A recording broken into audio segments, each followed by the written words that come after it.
Hello everyone, how are you? This is Dr. Chavekar. I am from Krishna Institute of Education, Ghaziabad. आज मैं आपके लिए जो topic लेके आई हूँ वो है आपके जो टेस्ट होते हैं उसमें जो क्वेश्चंस होते हैं वो कितने टाइप के होते हैं। आपने सब बच्चों ने बहुत सारे एग्जाम दिए होंगे, 12th लेवल पे भी, ग्रेजुएशन लेवल पे भी, ठीक है ना। तो आपने देखा है कि उसमें एक तो लॉन्ग क्वेश्चन पूछे जाते हैं, एक शॉर्ट क्वेश्चन पूछे जाते हैं, एक वेरी शॉर्ट क्वेश्चन पूछे जाते हैं और एक आपसे ऑब्जेक्टिव क्वेश्चन भी पूछे जाते हैं। तो मोर और लेस आपको इन सब का मीनिंग तो जरूर पूछा है, आराम से पता होगा। तो अब आप ये देखिए कि इसमें जब आपका क्वेश्चन आता है, एक क्वेश्चन जरूर पूछते हैं। तो इसमें ये पूछा जाता है कि जो लॉन्ग क्वेश्चन होते हैं जिन्हें हम बोलते हैं एस्से टाइप क्वेश्चन, उनके क्या मेरिट होती है, क्या डिमेरिट होती है, मीन्स उनके गुण दोष क्या है। इसी तरह से पूछते हैं जो शॉर्ट क्वेश्चन होते हैं उनके गुण और दोष क्या है। फिर पूछते हैं जो ऑब्जेक्टिव क्वेश्चन होते हैं उनके गुण या दोष क्या है। तो एक तरीके से आपको जो है 6 आंसर याद करने पड़ते हैं इसके। एक तो आपके एस्से टाइप के गुण दोष, फिर शॉर्ट के गुण दोष और फिर जो है ऑब्जेक्टिव टाइप के गुण दोष। तो मैं आपको इस तरह से सिखा रही हूँ कि आपको ये 6 आंसर अलग अलग याद नहीं करने पड़ेंगे, सिर्फ आपको 2 आंसर याद करने पड़ेंगे और 2 से ही आपको कुछ भी पूछ ले तो वो आप आराम से लिख सकते हो। ठीक है, तो अब हम शुरू करते हैं। तो अब आप देखिए, सबसे पहले है एस्से टाइप क्वेश्चन। एस्से टाइप क्वेश्चन क्या होते हैं, उसमें लॉन्ग क्वेश्चन पूछे जाते हैं और आपको आंसर भी उनको काफी लंबा देना पड़ता है, एक निबंध की तरह देना पड़ता है, इसलिए हम इन्हें जो है एस्से टाइप क्वेश्चन भी कहते हैं। प्राचीन काल से जो एक्चुअली में जब क्वेश्चन एग्जामिनेशन में पूछे जाते थे तो शुरू में आपसे एस्से टाइप के ही क्वेश्चन पूछे जाते थे, लेकिन जब इनका मूल्यांकन होता है तो वो हर टीचर अपने हिसाब से असेसमेंट करता है। अब 5 पेज का आप आंसर लिख के आए हो, आपने जो लिखा वो किसी टीचर के लिए बहुत अच्छा हो सकता है, किसी टीचर के लिए वो बेवकूफ़ी वाला भी हो सकता है। तो हर टीचर अपने हिसाब से चेक करता है, तो उसमें उनकी थोड़ी सी बायसनेस आ जाती है, तो वो थोड़ा सा सब्जेक्टिव हो जाते हैं। तो ये इसका सबसे बड़ा दोष है। तो अब आपके एस्से टाइप के समझ में आ गए, जिसमें लॉन्ग क्वेश्चन पूछा जाता है और आपको लंबा ही जवाब देना पड़ता है, वो कहलाते हैं आपके एस्से टाइप क्वेश्चन। अब इसका मैं बताऊंगी क्या क्या विशेषताएं होती हैं अपनी नेक्स्ट स्लाइड में, कि एस्से टाइप क्वेश्चन की क्या क्या विशेषताएं हैं। देखिए, आपको सिर्फ ये विशेषताएं करनी है, क्योंकि एक की विशेषताएं जो है, ये एक के गुण दूसरे के अवगुण पता चल जाएंगे आपको। तो इसलिए आप सिर्फ इसके गुण अच्छे से कर लीजिए तो आपको लगेगा कि और सारे आंसर आपको करने की जरूरत ही नहीं है। देखिए, एस्से टाइप है, सबसे पहले एस्से टाइप है कि आपकी भाषा कौशल और अभिव्यक्ति का मापन हो जाता है। देखिए, जब कोई लिखते हैं, कोई तो बहुत अच्छे से भाषा में लिखेगा, अभिव्यक्ति भी बहुत अच्छे से करेगा, आपको पढ़ के ही लगेगा भाई बहुत ही बढ़िया लिखा है। और बहुत से बहुत बचकानी लैंग्वेज में लिखेंगे, उनकी जो है लैंग्वेज भी ठीक नहीं होगी, ग्रामेटिकल मिस्टेक भी बहुत होगी, स्पेलिंग मिस्टेक भी बहुत होगी। तो आपको लॉन्ग क्वेश्चन जब लिखे जाते हैं तो आपको उनकी भाषा अभिव्यक्ति का मूल्यांकन आप आराम से कर सकते हैं कि इस बच्चे का ग्रामर पे और भाषा की अभिव्यक्ति पे कितना अधिकार है। नेक्स्ट है उच्च मानसिक शक्तियों का मापन। देखिए, अगर मैं लिखती हूँ कि आप ऑनेस्टी पे कोई एस्से लिखिए, ठीक है, ईमानदारी पे, तो उसमें आप ईमानदारी से रिलेटेड सारे पहलुओं को देखेंगे। जिसकी मानसिक शक्ति बहुत ज्यादा होगी तो वो ईमानदारी के विषय में बहुत अच्छे से लिखेगा और नए नए पॉइंट निकाल कर आएगा। और जो ईमानदारी के हिसाब से उसकी मानसिक शक्ति इतनी मैच्योर नहीं है तो वो एक नॉर्मल से ही लिख देगा, हाँ भाई ईमानदारी बहुत अच्छी होती है, हमारे बड़े लोग भी यही बताते हैं, वो इस तरह से लिखेगा। लेकिन जो मैच्योर होगा वो अपनी तरफ से पॉइंट निकाल के लेकर आएगा, वो किसी की कही हुई बातों को नहीं लिखेगा। तो इस तरह से लॉन्ग क्वेश्चन से हमें बच्चे की मानसिक शक्तियों का भी पता चलता है। फिर होता है में अंतर्दृष्टि और दूरदृष्टि का मापन होता है। तो हमें इससे पता चलता है बच्चा कितना दूरदर्शी है। ठीक है, अगर हम ये बताते हैं कि वुमेन को एम्पावर होना चाहिए या नहीं होना चाहिए, अगर हम ये लॉन्ग क्वेश्चन देते हैं तो जिस बच्चे की दूरदृष्टि है वो ये बता सकते हैं कि आज की जो वुमेन है वो हर क्षेत्र में काम कर सकती है, और इसकी कितने सारे एग्जाम्पल देखेगा कि आगे भी अगर हम उनको एम्पावर करते हैं तो वो और कितने अच्छे से वर्क करेंगे। तो ये उनकी दूरदृष्टिता बताती है। जो दूरदृष्टिता नहीं होगा वो बिल्कुल कॉमन सी लैंग्वेज में लिख देगा, पिछले ही सिर्फ उदाहरण देगा। तो इस तरीके से बच्चे की दूरदृष्टिता का जो हमारे को मूल्यांकन है वो भी लॉन्ग क्वेश्चन एस्से टाइप क्वेश्चन से ही होता है। फिर आपका विस्तृत अध्ययन एवं चिंतन को प्रोत्साहन। देखिए, जब आपको लॉन्ग क्वेश्चन लिखना होता है तो आपको बुक्स पढ़नी पड़ती है, 3-4 बुक्स को पढ़ना पड़ता है, क्योंकि आपको पता है मुझे और बच्चों से अलग हट के आंसर लिखना है। तो उसके लिए क्या करते हैं, आप 3-4 बुक को करते हो। आपने देखा होगा जब आप नोट्स बनाते हो तो 3-4 बुक लाइब्रेरी से इशू कराते हो या अपनी खरीदते हो, फिर आप नोट्स बनाते हो। तो उससे क्या होता है, जब आप 3-4 बुक से पढ़ोगे तो आपके जो है नॉलेज और ज़्यादा बढ़ जाएगी। तो इस तरीके से आप क्या करते हो, विस्तृत अध्ययन करते हो इस तरह के आंसर को देने के लिए। फिर है व्यवहारिकता। देखिए, प्राचीन टाइम से ही चले आ रहे हैं, तो लॉन्ग टाइप के जो आंसर होते हैं वो टीचर भी बहुत जल्दी से फ्रेम कर देते हैं और टाइम नहीं लगता है, क्योंकि उनके पास सेलेक्टेड क्वेश्चन होते हैं कि भाई हमारे को ये सिलेबस है और यही बनाना है, तो ये थोड़े से प्रैक्टिकल हो जाते हैं बनाने के लिए।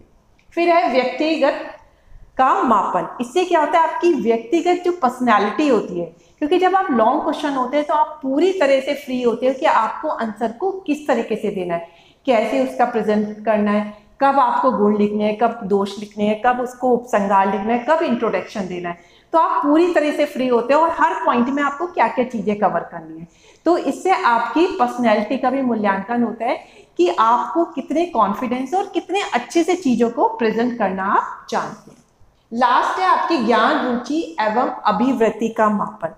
जब आप कोई भी आंसर देते हो तो उससे आपको पता चल जाता है, जैसे आपने लॉन्ग क्वेश्चन दिए तो आपने एक सब्जेक्ट में बहुत अच्छे मार्क्स आए, दूसरे सब्जेक्ट में नहीं आए, तो इससे टीचर को पता चल जाता है कि इस सब्जेक्ट में इस बच्चे की ज़्यादा रुचि है, उसने लॉन्ग डिस्क्रिप्टिव आंसर भी बहुत अच्छे से दिए, और जिसमें उसके मार्क्स कम आए, अगर उसने पढ़ के भी दिए हैं फिर भी मार्क्स कम आए, तो इसका मतलब उसमें उसकी रुचि कम है।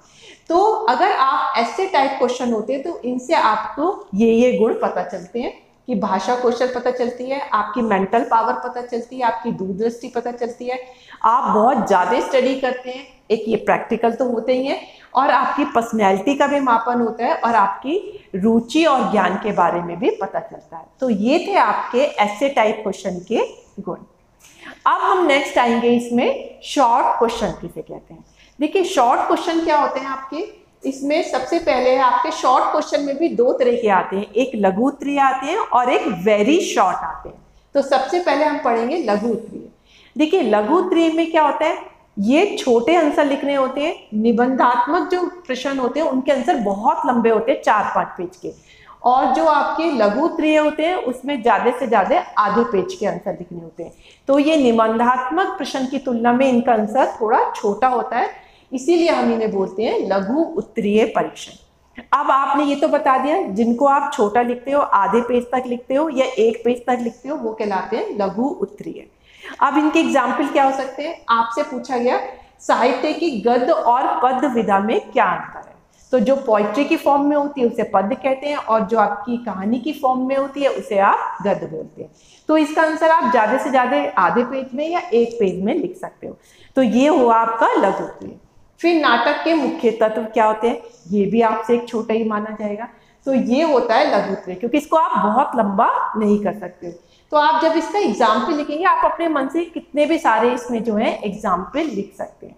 जैसे मैं पूछूं एजुकेशन टेस्ट के, मैं क्लासिफिकेशन करा रही हूँ, तो मैं आपसे सिर्फ ये पूछूं कि एजुकेशन टेस्ट किसे कहते हैं, सारा क्लासिफिकेशन नहीं पूछती हूँ। तो एजुकेशन टेस्ट का मीनिंग तो आप आधे पेज में लिख देंगे या 1 पेज में लिख देंगे, तो ये कहलाएगा आपका लघु उत्तरीय प्रश्न। क्लियर हो गया। अब हम नेक्स्ट स्लाइड से देखेंगे कि वेरी शॉर्ट क्वेश्चन किसे कहते हैं। देखिए, अब सेकंड है अति लघु उत्तरीय, ये होता है वेरी शॉर्ट। तो वेरी शॉर्ट में तो हमें जो है पूरे पेज का डिस्क्रिप्टिव भी नहीं लिखना होता, उसमें सिर्फ पॉइंट लिखने होते हैं, तो ये कहलाता है वेरी शॉर्ट। या फिर 3-4 लाइनों में ही हम इसके आंसर को लिख सकते हैं। जैसे हमने क्वेश्चन पूछा कहानी के मुख्य तत्वों का उल्लेखन कीजिए, तो कहानी के जो मुख्य तत्व होते हैं कि भाई आपका पहले इंट्रोडक्शन होगा, फिर आप उसकी बीच का बताएंगे कि क्या वो है, फिर आप उसका कंक्लूजन करेंगे।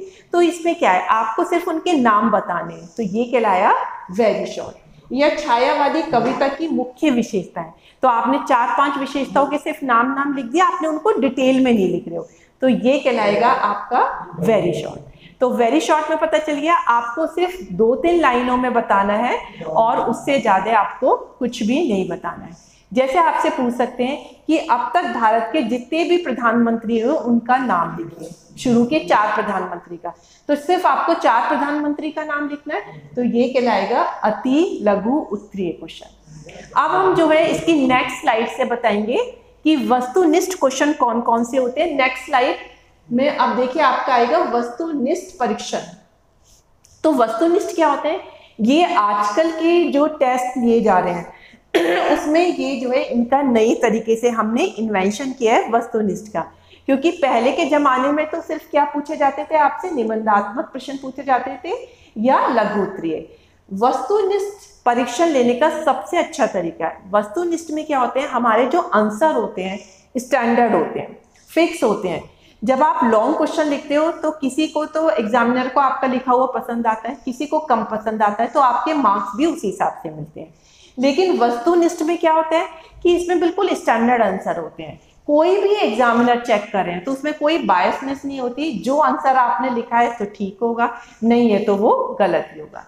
इसके क्या हो सकते हैं वस्तुनिष्ठ क्वेश्चन के, तो वस्तुनिष्ठ आपको पता चल गए, ये बिल्कुल एक एक लाइन के आंसर होते हैं और इनके आंसर जो है बिल्कुल स्टैंडर्ड होते हैं, आपको वही आंसर इनका जो है लिखना पड़ता है। तो ऐसे क्वेश्चनों को हम बोलते हैं वस्तुनिष्ठ क्वेश्चन। अब ये कितने टाइप के होते हैं, एक तो होते हैं सरल पूर्ण स्मृत्यात्मक प्रश्न, फिर होते हैं वाक्य पूर्ति, फिर होते हैं वर्गीकृत प्रश्न। अभी जो फर्स्ट कैटेगरी है इसे हम बोल सकते हैं रिकॉल क्वेश्चन। क्या बोलेंगे हम, रिकॉल क्वेश्चन, क्योंकि इसमें स्मृति से रिलेटेड क्वेश्चन होते हैं। तो इसमें क्या होता है, सिर्फ हमसे एक लाइन पूछी जाती है, जैसे सूरदास कौन थे, तो आपको एक लाइन में लिखना है कि सूरदास जो थे एक कवि थे, ठीक है। अब आपसे पूछा जाए अर्थशास्त्र किसने लिखा, आपको उसका आंसर देना है चाणक्य ने लिखा। तो सिर्फ 1 वर्ड के आंसर हो गए, इसमें पूरे सेंटेंस में नहीं आ रहे, सिर्फ वर्ड में ही आपको आंसर देना पड़ता है। तो इसमें रिकॉल करना है आपको, तो आपको पता होना चाहिए भाई सूरदास कौन थे, कवि थे या लेखक थे, या अर्थशास्त्र जो है किसने लिखा है, या साकेत किसने लिखी है, सूरसागर किसने लिखी है, या रामायण किसने लिखी है। तो ये कहलाते हैं रिकॉल क्वेश्चन। दूसरे टाइप का होता है फिल इन द ब्लैंक्स। वाक्य पूर्ति क्या होते हैं, फिल इन द ब्लैंक्स दे दिया जाता है। तो जैसे आपको दे दिया कि भूषण इस रस के कवि थे, तो आपको लिखना है वीर रस के थे या श्रृंगार रस के थे। फिर लिख दिया बिहारी डैश डैश, एक फिल इन द ब्लैंक दे दिया, इस रस के कवि थे। अब आपको लिखना है बिहारी श्रृंगार रस के थे या वीर रस के। आपको पता है कि वो श्रृंगार रस के ही कवि थे, तो आप लिखेंगे बिहारी श्रृंगार रस के कवि थे। तो ये कहलाता है fill in the blanks. Clear हो गया इसका। अब आता है वर्गीकृत प्रश्न। वर्गीकृत प्रश्न में क्या होता है, आपको 3-4 वर्ड का एक समूह दे दिया जाता है, उसमें एक ऑड वन आउट होता है। जैसे मैंने आपको दिया कि टेबल दिया, मैंने एक चेयर दिया और एक फोन दे दिया। अब आप इन 3 वर्ड का एक समूह दिया है मैंने, अब आपको इसमें जो आपको अलग लग रहा है वो आपको लिखना है। तो आपको अलग कौन सा लगेगा, आप बताइए सोच के। एक मैंने टेबल दिया, चेयर दिया, फोन दिया, तो आप देखिए टेबल और चेयर दोनों फर्नीचर हैं आपके, और टेबल और जो फोन है उससे आप सुनते हैं, तो इसका मतलब फोन इसमें अलग है, तो आप फोन को अलग कर देंगे। तो ये कहलाता है वर्गीकृत प्रश्न, ठीक है। मैंने अगर उसमें दिया आपका कि कोई भी चीज आप ले लीजिए, एक मैंने दिया आम रखा है, एक पपीता रखा है, एक अनार रखा है और एक रोटी रखी हुई है, तो इसमें अलग से कौन सा होगा, जो आपका अनार है, आम है, पपीता है, वो तो फल है, और रोटी जो है चपाती की श्रेणी में आ जाती है, इसका मतलब रोटी बिल्कुल अलग है, तो आप रोटी को जो है अलग करके लिख देंगे। तो ये कहलाता है वर्गीकृत प्रश्न। तो अगर आपसे आप वस्तुनिष्ठ क्वेश्चन के बारे में पूछते हैं तो आप बहुत आराम से इसकी डेफिनेशन दे सकते हैं, फिर ये बता सकते हैं 3 तरह के कौन से होते हैं, recall question, fill in the blanks और क्लासिफाइड क्वेश्चन। इनके आप एग्जाम्पल लिख दीजिए। तो एक छोटा सा वस्तुनिष्ठ प्रश्न का जो क्वेश्चन है वो ही आप 1 पेज का बड़े आराम से लिख सकते हैं, ठीक है। अब मैं नेक्स्ट स्लाइड में बताऊंगी कि जो वस्तुनिष्ठ क्वेश्चन है इनकी विशेषताएं क्या क्या होती है या इनके गुण क्या क्या होते हैं। देखिए वस्तुनिष्ठ का सबसे पहले तो यही है आपका वैधता। वैधता क्या है कि आपकी वैलिडिटी है। देखिए इनके आंसर जो है स्टैंडर्ड होते हैं, तो जो इनके आंसर देगा तो इसका मतलब वो बच्चा बिल्कुल अच्छा कर रहा है अगर उसने ठीक आंसर दिया, अगर नहीं दे रहा है तो वो नहीं कर रहा है, तो इसका जो आंसर होते हैं बिल्कुल वैलिड होते हैं। नेक्स्ट है आपकी इसकी विश्वसनीयता। ये बिल्कुल रिलायबल होते हैं क्योंकि आपको पता है टीचर चेक करते हुए कोई भी इसमें गलती नहीं कर सकता है। आंसर बिल्कुल स्टैंडर्ड है, आंसर बच्चे ने ठीक दिया है तो उसे पास करना ही पड़ेगा, उसे नंबर देना ही पड़ेगा, नहीं तो नहीं देगा। तो टीचरों पे बिल्कुल रिलायबिलिटी होती है कि वो अपनी तरफ से कुछ भी आंसर में मैनिपुलेट नहीं कर सकते। फिर है आपका वस्तुनिष्ठता। वस्तुनिष्ठता का मतलब होता है टीचर आंसर की कॉपी चेक करते हुए कोई भी बायसनेस के हिसाब से आंसर नहीं देंगे। ये वन वर्ड होते हैं या ट्रू एंड फॉल्स होते हैं, ठीक है तो नंबर मिलेगा, नहीं है तो नहीं मिलेगा। तो इसमें टीचर बायसनेस होके जो है आंसर की कॉपी चेक नहीं कर सकते, जो बच्चे ने लिखा है उसी हिसाब से आंसर देंगे, इसीलिए इसमें वस्तुनिष्ठता होती है जिसे हम बोलते हैं ऑब्जेक्टिविटी। फिर आती है व्यापकता। अब ये जो ऑब्जेक्टिव क्वेश्चन होते हैं, आपने एक ही पैराग्राफ में से 1000 क्वेश्चन निकाल सकते हैं, जबकि जो लॉन्ग टाइप के क्वेश्चन होते हैं वो तो आपके फिक्स से ही होते हैं कि भाई यही क्वेश्चन आएंगे। जबकि वस्तुनिष्ठ में जो है आपके अगर 2 पेज आप पढ़ रहे, 2 पेज में से टीचर चाहे तो बहुत सारे वस्तुनिष्ठ क्वेश्चन जो है वो निकाल सकते हैं। तो इसलिए इसमें व्यापकता का गुण होता है। इसमें हम बच्चे की अच्छे से नॉलेज चेक कर सकते हैं कि बच्चे ने वो 2 पेज बहुत अच्छे से पढ़े हैं या नहीं पढ़े हैं। जबकि लॉन्ग क्वेश्चन में क्या होता है, वो अपने मन से भी बहुत ही ज्यादा फेक करा जाते हैं उसमें, लेकिन वस्तुनिष्ठ में तो उन्होंने अच्छे से पढ़े होंगे तभी आंसर दे सकते हैं, नहीं तो नहीं। ये होता है उनमें व्यापकता का गुण। फिर होता है विभेदकता। विभेदकता किसे बोलते हैं? डिस्क्रिमिनेटिंग। तो जो वस्तुनिष्ठ क्वेश्चन होते हैं वो जो है आप डिस्क्रिमिनेटिंग वे में बना सकते हैं कि कुछ इजी क्वेश्चन डाल सकते हैं, कुछ उससे थोड़े हार्ड, कुछ बहुत हार्ड डाल सकते हैं।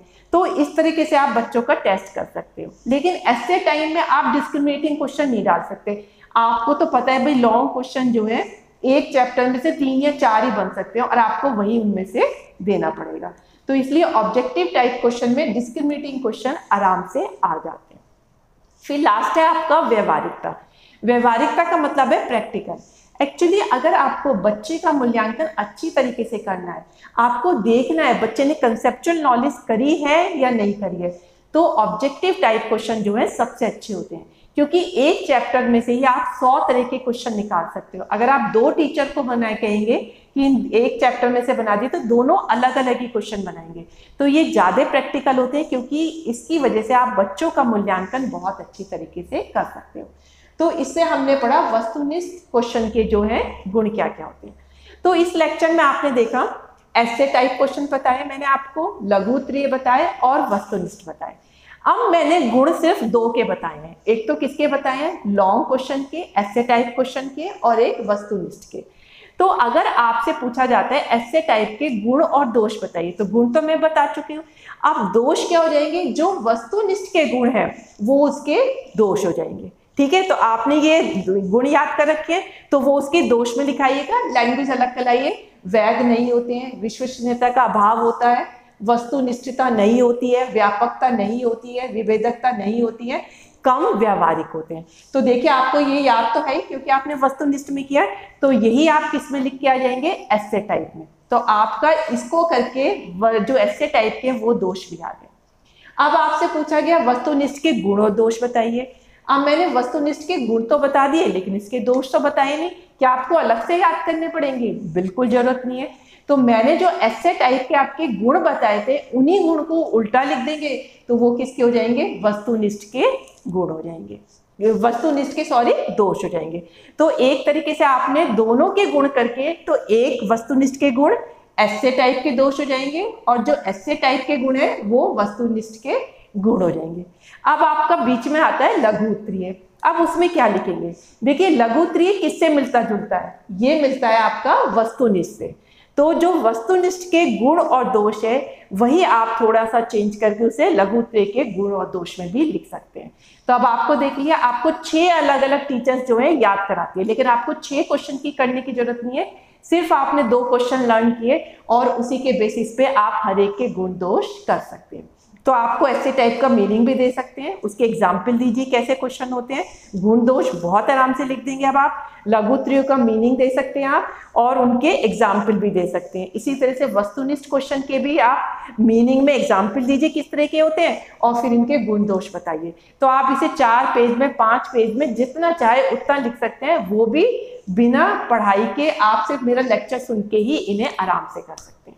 आई होप कि आपको लेक्चर बहुत इजी लगा होगा और बहुत अच्छे से समझ में आ गया होगा। इसलिए इस वीडियो को लाइक करना ना भूलें और अपने फ्रेंड्स को शेयर करना भी ना भूलें। तो that's all for today lecture. Thank you very much.